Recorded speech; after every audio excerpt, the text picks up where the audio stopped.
이사야 53장 1절부터 12절까지 말씀 보겠습니다. 구약 성경 1033쪽에 있습니다. 이사야 53장이고요. 1절부터 12절까지 말씀입니다.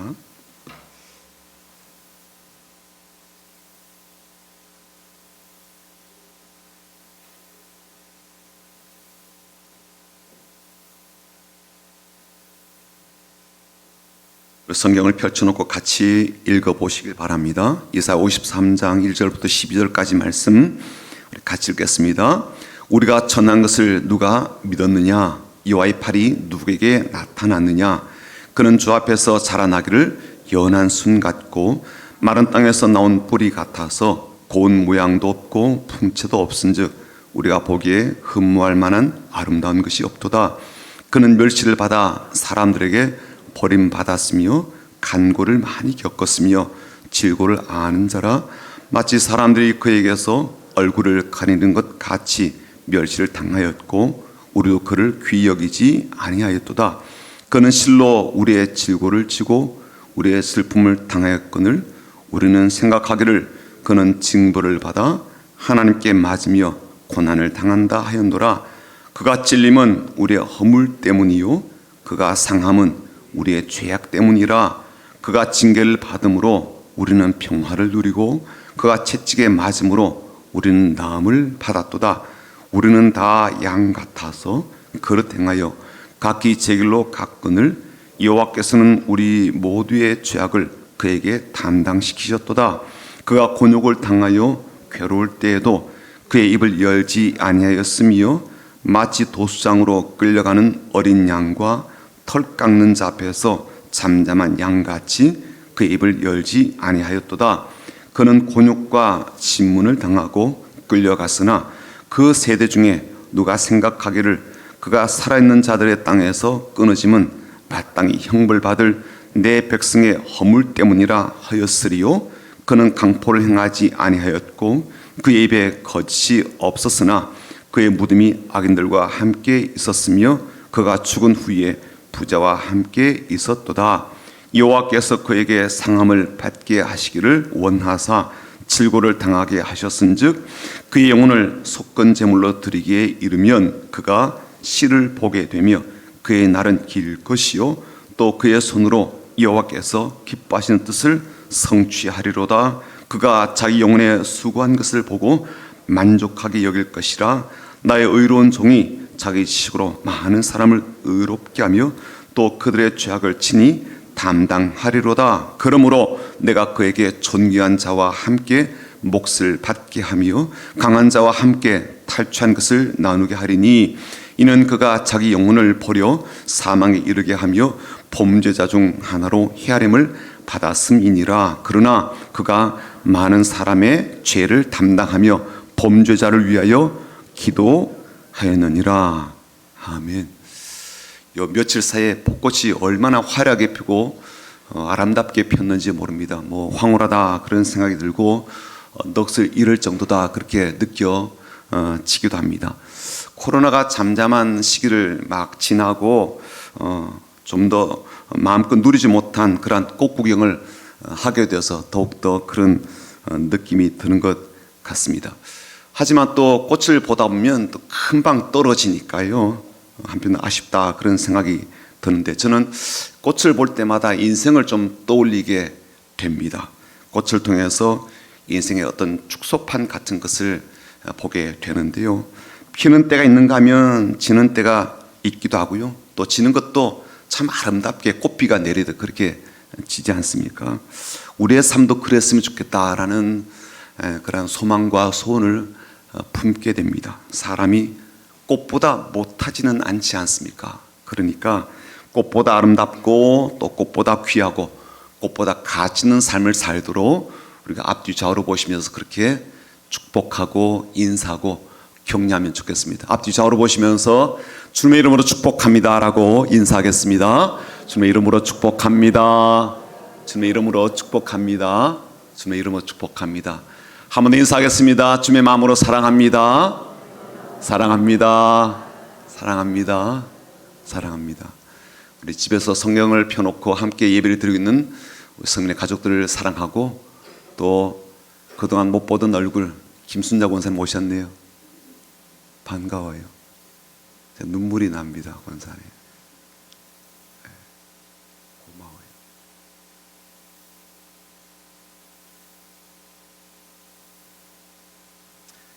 고마워요. 신약 성경을 펼치면요, 처음부터 보게 되는 이 마태복음 비롯해서 사복음서에는요, 예수님에 대한 이야기, 또 그 사건으로 가득하죠. 그리고 빼놓지 않고 등장하고 포함되는 것이 바로 예수님의 고난 당하심과 십자가 사건 이야기입니다. 어떤 복음서는요, 절반 가까이 예수님의 고난과 관련된 이야기로 가득 채워져 있습니다. 뿐만 아니라 사도 바울이 쓴 편지가 13개 정도 되잖아요. 그 편지도 그렇고요.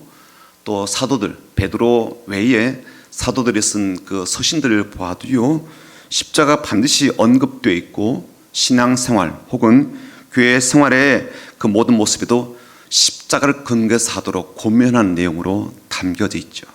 그래서 신약 성경을 읽게 되면 예수님을 알 수밖에 없습니다. 또 더불어서 그런 예수님을 믿을 건지 말 것인지 선택의 기로에 설 수밖에 없어요. 그분이 하나님의 아들이심을 내가 받아들일 것인지 말 것인지 그런 선택의 기로에 반드시 서게 되기 때문입니다. 이건요, 예수님의 부활의 사건에 대해서도 마찬가지다.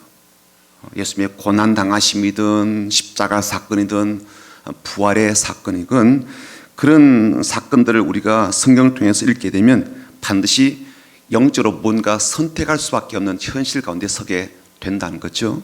그런데 이 신약 성경 이전 800년 전입니다. 예수님께서 태어나시기 800년 전에 신약 성경보다 훨씬 더 세밀하게, 훨씬 더 구체적으로 예수님에 대한 예언의 내용이 담긴 부분이 오늘 이 말씀이에요. 물론 우리에게는 익숙한 본문입니다만 이 신약 성경, 특히 복음서와 이 비교해 볼 때 예수님의 고난 당하심 혹은 죽으심에 대해서 훨씬 더 풍성한 이해를 돕는 그런 말씀이라고 저는 그렇게 생각이 됩니다. 오늘은요, 고난주간 첫날인 종려주일이죠. 그리고 예수님께서 예루살렘 성으로 당당히 입성하신 것을 기념하여 지키는 절기이기도 합니다. 한편으로 또 고난주간의 시작이기도 하죠. 그래서 여러분과 함께 구약의 복음서라고 우리가 알고 있는 이사야서의 말씀, 그중에서 특별히 고난당하신 여호와의 종에 대한 말씀을 함께 나눠보려고 합니다. 이사야서의 이 말씀은요, 이사야 당시에도 심지어 800년 지난 예수님 당시에도 매우 충격적인 내용이었음을 알 필요가 있습니다. 왜 그런가 하면 여기에 등장하는 여호와의 종이 그야말로 사람들 위한 제물이 된다라는 내용을 담고 있기 때문에 그래요. 이미 구약에서는요, 하나님께서 제사 제도를 세우시고 제물로 뭘 삼으셨어요? 짐승을 제물로 삼으셨잖아요. 그리고 짐승을 바치게 해서 사람들의 죄를 용서해 주시는 그런 제사 제도를 세우시고 사람에게 의롭다 하게 하는 그런 은혜를 베풀으시는 일을 해오셨는데, 하나님께서는요, 절대로 이 제사 가운데 사람을 바치는 것을 원치 않으셨거든요. 비록 아브라함에게 이삭을 번제로 바치라 그렇게 명령하신 일이 있다 할지라도 하나님께서 사람을 이 제물로 받으시고자 하는 목적은 없으시다고요. 그 이후에도 그렇게 자식을 제물로 바치라라고 하신 적이 없는 것을 보아서 하나님은요, 사람을 제물로 드리는 그런 제사를 원하지 않으셨음을 우리는 충분히 알 수가 있습니다. 그런데 오늘 본문에서 보는 대로 하나님은요, 이상하게도 다른 사람도 아닌 여호와의 종을 제물로 삼으신 것을 볼 수가 있기 때문이죠. 그렇게 제물이 되는 여호와의 종이 겪게 되는 고통과 아픔이 어떤 것인지도 보게 되고요. 또 그렇게 함으로써 하나님은 무엇을 얻으시고 또 하나님 백성들에게는 무엇을 주시고자 하시는지도 오늘 본문에 아주 명확하게 나타나 있습니다. 그러므로 오늘 우리가 이 말씀 안으로 들어가기 전에 반드시 알아야 될 것은 뭐냐면 이 말씀이 매우 독특한 말씀이다. 또 더불어서 독특한 만큼 하나님 마음이 참 잘 담겨져 있는 말씀이라는 것을 먼저 제가 여러분에게 말씀을 드립니다. 이 말씀을 어떻게 이해하고 어떻게 받아들이냐에 따라서 이 말씀 앞에 선 사람은요, 반드시 새로운 선택을 할 수밖에 없고 또 놀라운 변화를 겪을 수밖에 없다는 것도 덧붙여서 말씀을 드립니다.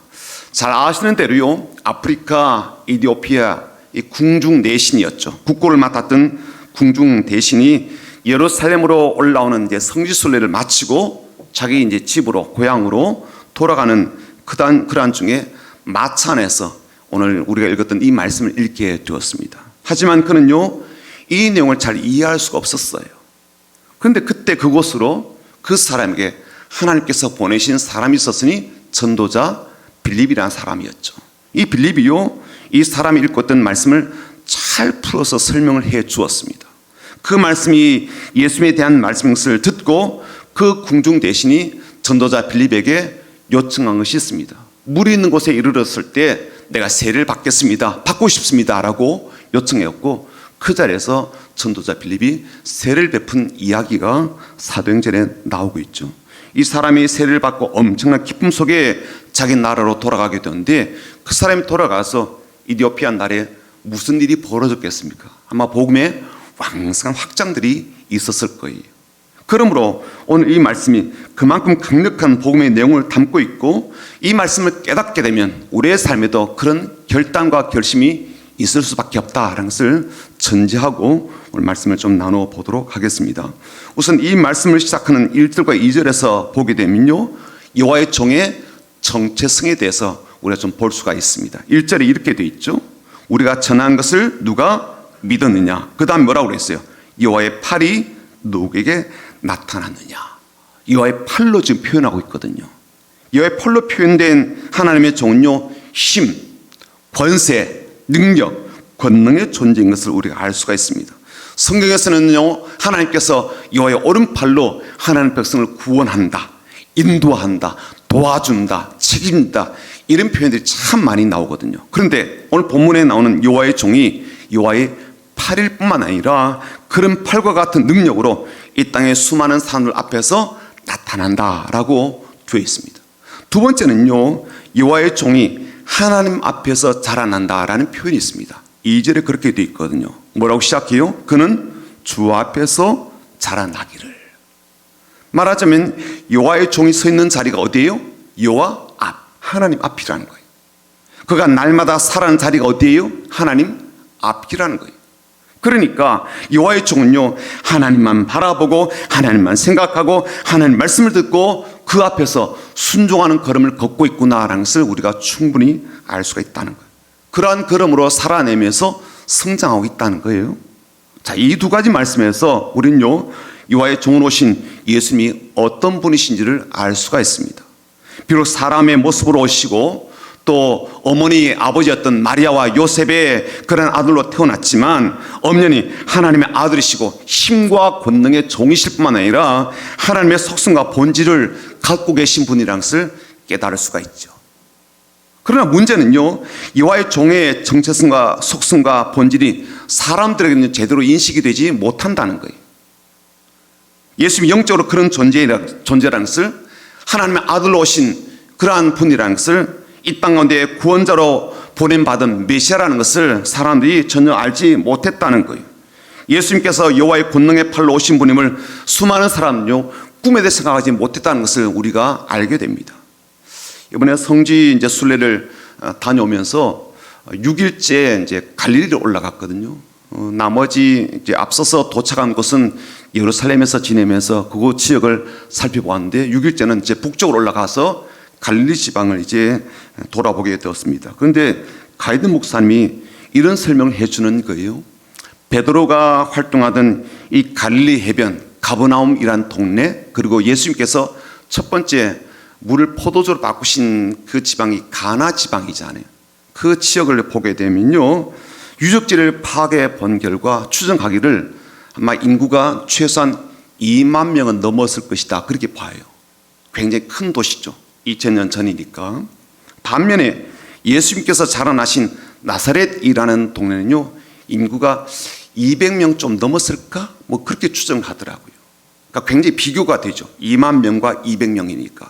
그러니 당시 사람들이 그렇게 쬐그만 동네에서 무슨 메시아가 난다고 그렇게 생각할 수밖에 없다는 거예요. 그렇잖아요. 2만 명 사는 동네도 아니고 달랑 200명 사는 그런 동네에서 위대한 구원자가 나오고 세상의 구조가 태어난다? 그건 아니지 라고 사람들이 생각을 했었다는 거예요. 사람들이 이런 생각과 인식을 잘 파악하고 있듯이 이사야서 말씀에는요, 사람들이 메시아에 대해서 매우 부정적인 생각을 갖고 있다는 것을 잘 이야기해 주고 있고, 왜 그렇게 메시아를 거부할 수밖에 없었는지를 이렇게 설명해 주고 있습니다. 두 가지 이유 때문인데요, 하나는 뭐냐면 여호와의 종이라 불려지는 그 사람에게서 보여지는 외모 때문입니다. 외모의 부실함 때문이에요.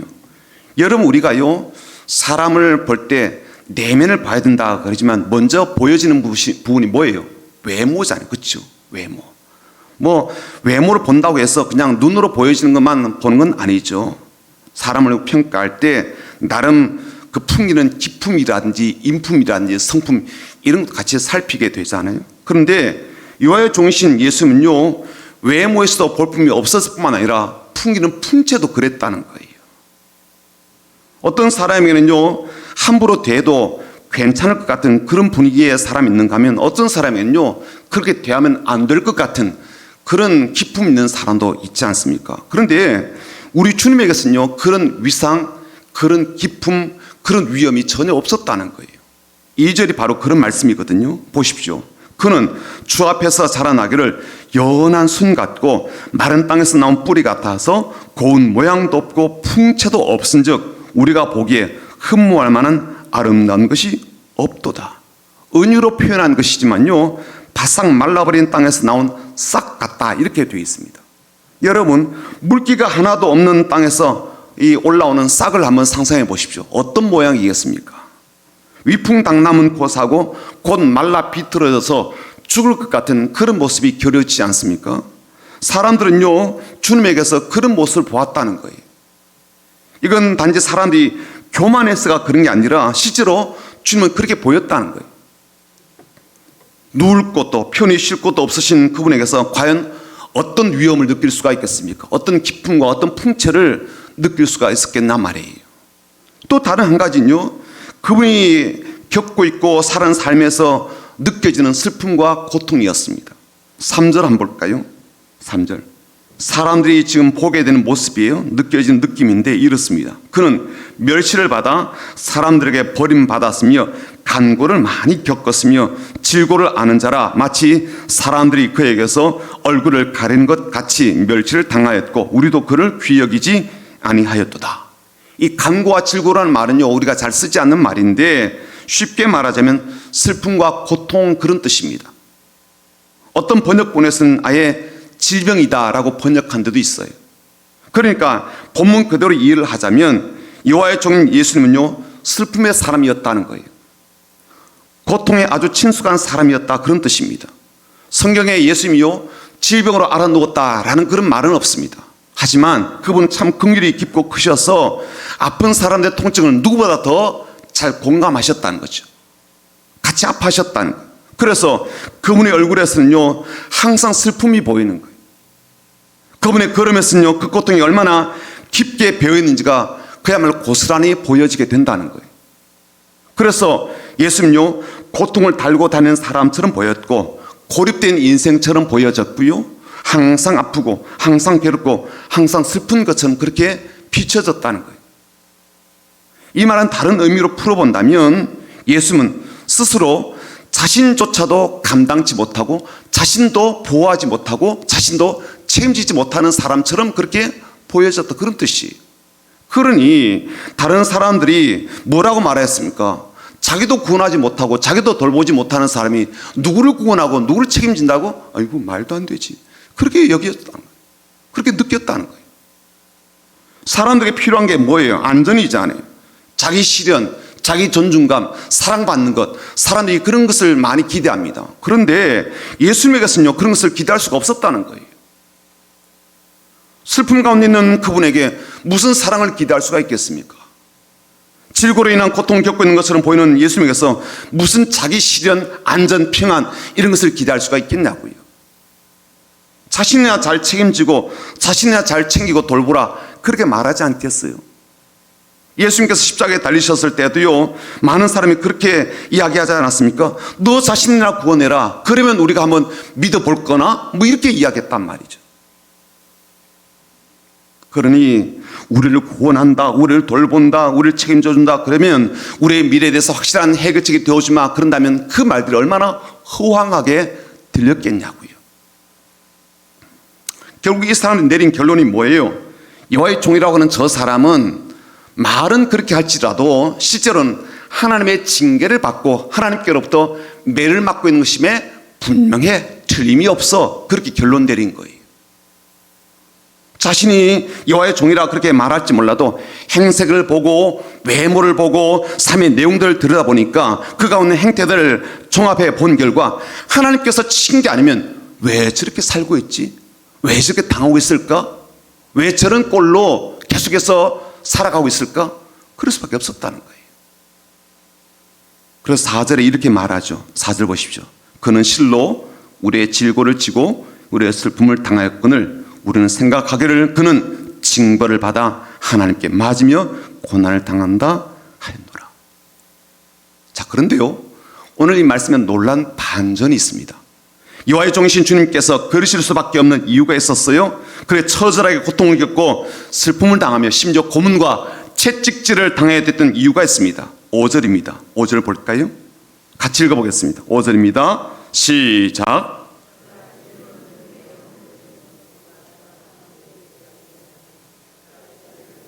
우리가 평화를 누리고 그가 채찍에 맞음으로 우리는 나음을 받았도다. 우린요, 그분이 찔리고 그분이 당하며 사는 것이 본인이 못나서 그랬다라고 생각했다고요. 그분이 상처를 입고 아픔을 겪는 게 본인이 부족해서 그렇다라고 생각했어요. 그분이 징계를 받고 짓밟히는 것은 그분이 눈치가 없어, 사람이 여러모로 뒤떨어져 있어 라는 것 때문이라고 생각했단 말이에요. 그분이 폭력을 당하고 어려움을 겪는 것은요, 능력이 없어서 그래. 그리고 뭔가 그럴 만한 이유가 있겠지라고 생각했단 말이에요.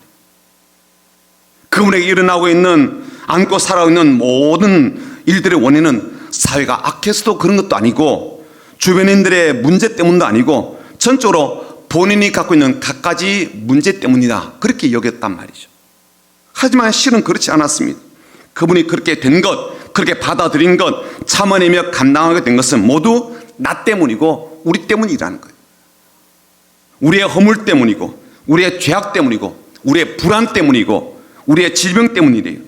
우리가 평안을 누리기 위해서, 우리가 평안을 얻도록 평화롭게 살게 하고자 함 때문에 주님께서 그런 일을 겪으셨다는 거예요. 우리가 치유받고 우리가 나음을 얻고 우리가 회복되게 되는 것, 이 목적 때문에 주님께서 그런 일을 겪으셨다는 거예요. 주님께서 그렇게 고난을 당하고 고통을 겪고 버림을 받고 조롱과 멸시를 받으며 심지어 사람 취급조차 받지 못하는 상태에 떨어지게 되심으로써 비로소 우리가 누리게 된 두 가지 사실이 있거든요. 첫 번째는 뭐냐면요, 우리가 의롭게 된 것입니다. 우리를 의로운 존재가 되게 하시는 거예요. 11절이 바로 그 말씀입니다. 같이 읽어볼까요? 11절이요. 시작. 그가 자기 영혼에 수고한 것을 보고 만족하게 여길 것이라. 나의 의로운 종이 자기 지식으로 많은 사람을 의롭게 하며 또 그들의 죄악을 친히 담당하리로다. 누가 우리를 의롭다고 해주겠습니까? 누가 심지어 우리를 의롭게 해줄 수가 있겠습니까? 누가 우리의 죄의 짐을 대신 짊어질 수 있겠습니까? 세금도 대신 안 내줍니다. 그렇지 않아요? 그런데 우리 주님이 우리 대신 불의한 전절에 여겨지고 버림받고 고통을 겪으심으로써 우리를 의롭다고 해주신 거예요. 두 번째, 또 다른 한 가지는요, 비로소 우리가 주님의 그 깊은 마음을 또 은혜를 깨닫고 주의 일하심을 고백하고 전하는 그러한 사람으로 변화시켜 주신다는 거예요. 5절 우리가 읽었는데요, 한편으로 그 5절은 주님께서 우리를 위해서 그렇게 하셨다, 그런 의미이기도 하지만 다른 한편으로는요, 주님께서 우리를 위해서 그렇게 하셨다는 것을 깨닫고 우리가 하는 고백이기도 합니다. 주님이 우리를 그렇게 깨닫도록, 그렇게 고백하도록 변화시켜 주신 것을 우리가 알 수가 있는 거예요. 주님이 그런 분이신 것을 이제 고백하도록 우리의 마음을, 우리의 관점을, 우리의 생각을, 심지어 우리의 삶을 변화시켜 주신 거예요. 주님이 나를 위해서 그렇게 해주셨기 때문에 내가 이제 나음도 얻고 평안도 얻고 안전도 얻고 죄 용서도 누릴 수 있음을 감사하며 고백할 수 있게 한 내용이라고 볼 수 있다는 거예요. 고백이 달라진 사람이 되게 하신 것, 이게 주님께서 고난당하심으로 우리가 누리게 되는 은혜이고 혜택입니다. 근데 여러분과 함께 한 가지만 더 나누고 오늘 말씀을 좀 맺으려고 하는데요, 주님께서 그렇게 행하신 것이 감사하긴 한데 실은 주님께서 어떤 마음으로 이렇게 하셨는지를 우리가 좀 살펴볼 필요가 있습니다. 주님께서 어떤 마음으로 하셨는지가 매우 중요한 이유는 그 주님을 우리가 알고 그분의 마음을 알게 될 때 우리의 예배가 달라지고 우리의 기도가 달라지고 우리의 신앙적 삶이 달라지고 새로워질 수 있기 때문입니다. 우리를 향하신 주님의 마음이 어떤지를 알게 될 때 우리의 마음이 주님의 마음이 되고요, 우리의 걸음이 주님을 뒤따른 걸음이 되고, 또 더 나아가 우리의 삶이 주님께서 살아가시는 그 삶을 본받는 삶이 되게 될 수 있기 때문입니다. 주님의 마음을 알게 될 때 우리가 드리는 감사가 이젠 진정한 감사를 담아 드릴 수가 있고요, 우리가 드리는 찬양이 기쁨을 담은 찬양이 될 수가 있고, 우리가 드리는 기도와 헌금 그 모든 것도 마지 못해서는 억지로가 아니라 내가 좋아서 하는 일이 되게 될 수 있습니다. 우리가 사는 하루하루의 신앙생활을 주님 앞에 기쁨으로 드리는 제물처럼 그렇게 살아가려고 애쓸 수 있기 때문입니다. 우리 주님은 어떤 마음으로 본인이 그렇게 제물 되셨을까요? 두 가지인데요, 첫 번째는요, 자발적인 헌신이었습니다. 주님이 그렇게 고통을 당하고 고난을 겪으며 심지어 십자가를 지신 것은 운명에 수동적으로 반응한 게 아니었어요. 인간적인 연약함을 안고 있었기 때문에 그 연약함 때문에 아무것도 할 수가 없어서 어쩔 수가 없이 받아들인 이 비굴한 그런 굴종이 아니었다는 거예요. 오늘 본문 7절 한번 보십시오. 유난히 또 우리의 눈에 띄는 말인데 뭔지 한번 보자고요. 7절 한번 보십시오.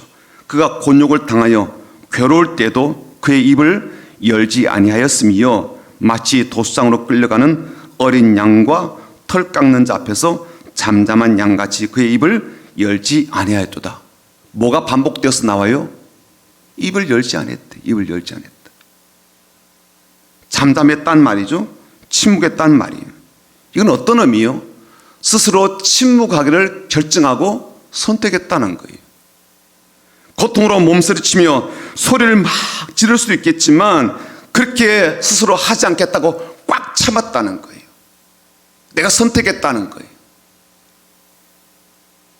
이게 어떤 의미예요? 자발적으로 그렇게 했다는 뜻 아니겠습니까? 자원하는 마음으로 이 모든 고난을 내가 감당하리라. 그래서요, 이를 꽉 깨물고 내가 그렇게 했다는 거 아니겠어요? 억지로가 아니었죠. 마지 못해서가 아니었어요. 어쩔 수 없이 해야 됐다, 그게 아니었죠. 어떤 뜻입니까? 내가 하고 싶었어. 내가 하고 싶었다고. 내가 했어. 내가 자원해서 그렇게 했다는 뜻이에요. 그런 의지가 있었기 때문에 스스로 고통의 신음조차도요, 입에서 빠져나올까 봐 꽉 깨물었다는 거 아니겠어요? 침묵했다는 거예요. 소리를 내지 않았다는 거예요. 여러분 생각해 보십시오. 구약에 수많은 제사가 있었잖아요. 그 제사에 뭘 드렸어요? 짐승을 잡아 바쳤잖아요. 짐승들은 하나같이 자원한 친구들이 없습니다. 다 끌려 나온 놈들이지. 그렇죠? 오늘은 제가 갈게요. 그런 놈 없었다고요. 다 억지로 끌려왔다고. 다. 안 죽으려고 발버둥 치고요. 그 동물들은요, 우리를 위해서 기꺼이 제물이 되고자 하는 자발성이 하나도 없었다고요.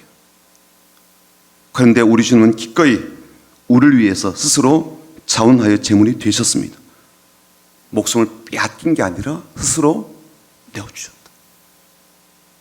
엄청난 고통을 감수하는 과정을 오롯이 겪으시면서 신음소리조차 내지 않으셨던 거예요. 그렇게 우리를 위해서 자원하심과 자발적으로 하신 것이 얼마나 우리에게 감동이 됩니까? 두 번째는요, 그 일에 진심을 담아 사셨다는 거예요. 여호와의 종이 이제 당하는 고통을 보게 되면요, 매우 폭력적이었구나라는 것을 알 수가 있습니다. 7절 보시면 이렇게 되어 있거든요. 그가 곤욕을 당하여 괴로울 때도 라는 말씀이 나오는데, 이게 무슨 뜻이냐면 상당히 많은 매를 맞았다, 고난을 당했다, 그런 뜻입니다. 그러니까 제물로 끌려가는 존재로서 엄청난 폭력을 겪었다는 거예요.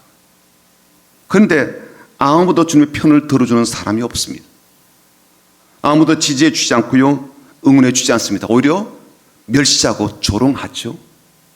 하나님께서 그를 치신다, 그렇게 조롱하고 희롱합니다. 그분의 결백을 아무도 믿지 않을 뿐만 아니라 헤아려 보지도 않습니다. 그리고 결국에는요, 악인으로, 악한 사람이라고 취급받게 되죠. 12절이 바로 그래요. 그러므로 내가 그에게 존귀한 자와 함께 몫을 받게 하며 강한 자와 함께 탈취한 것을 나누게 하리니 이는 그가 자기 영혼을 버려 사망에 이르게 하며, 그 다음 중요해요, 범죄자 중 하나로 헤아림을 받았습니다. 악한 존재로 그렇게 여겨졌다는 거예요. 범죄자로 취급받았다는 거예요. 실제로 주님께서 십자가에 달리셨을 때도요, 좌우편에 악한 놈들이 그렇게 같이 달렸잖아요. 같이 취급받은 거예요. 그런데도 그런 처참하고 흉측한 이 마지막 길에 대해서요, 진정성을 가지고 진심을 담아서 받아들이고 그 길을 묵묵하셨다는 거예요. 어느 누가 자신을 범죄인 취급함에도 불구하고 그 과정을 기꺼이 마다하지 않고 함께 걸어가 줄 수 있겠냐고요. 나를 나쁜 놈 취급하는데, 나는 온 마음을 다해서 진심을 담아서 그 사람을 위해서 해주는데 다른 사람이 너는 참 악한 놈이다, 그럴 때 어떻게 그 길을 계속 걸어가 줄 수 있겠냐고요. 어느 누가 나의 진심은 간 곳 없고 곡해하며 나를 악한 자로 여기는 상황 속에서도요, 뒤로 물러서지 않고 그 사람을 위해서 끝까지 동행해 줄 수 있겠습니까? 아무도 자신의 진정성을 알아주지 않는 그 현장에서도 침묵하면서 내가 해야 될 일을 나는 한다라고 하면서 있는 힘을 다하면서 그 사람을 위해서 그 고통을 감수해 줄 수 있겠습니까? 그렇게 잘 살아온 것도 아니고 깨끗한 존재도 아니고요, 거룩한 인생을 살아온 그러한 사람도 아니라 오히려 하나님께 아픔이 되고 슬픔이 된 그러한 삶을 위해서 누가 그렇게 해주겠냐고, 누가. 그런데 우리 주님이 이런저런 조건 따지지 않고 오로지 우리를 위한다는 그 마음 한 가지만 붙잡고 우리를 사랑하신다는 그 마음 하나로 우리를 건지시고 의롭게 하시겠다라는 그 목적 두고요, 기꺼이 그 곤욕을 당하시고 고통과 질고를 안으시며 기꺼이 진심을 담아 자신을 하나님 앞에 제물로 드리셨습니다. 그래서 오늘 우리들에게 가장 크고 놀라운 은혜를 우리 주님 베풀어 주셨고요, 우리의 가장 위대한 하늘의 선물 구원을 내려주셨습니다. 그리고 그렇게 하심으로써 하나님은 언제나 옳으십니다. 언제나 선하시다는 것을 선포하셨고, 더불어서 하나님의 종으로 사는 삶이 어떤지를 우리 아주 귀한 모델로 보여주기도 하셨습니다. 사랑하는 성도 여러분, 그런 주님의 마음과 사랑과 희생과 헌신 앞에서 그 십자가의 깊은 은혜 아래에서 우리를 하나님의 종으로 부르시고 그렇게 살도록 말씀하신 주님을 따라 오늘도 힘차게 기쁨으로 순종의 걸음을 나가는 저 여러분 되기를 주님의 이름으로 축복합니다. 그리고 최소한 그렇게 하신 주님의 마음을 알아서 주님을 내가 진심을 담아 자발적으로 뒤따르는 종들이 다 되시기를 주님의 이름으로 축복합니다. 아멘. 얼마나 아프실까라는 찬양 같이 부르고 함께 기도하겠습니다.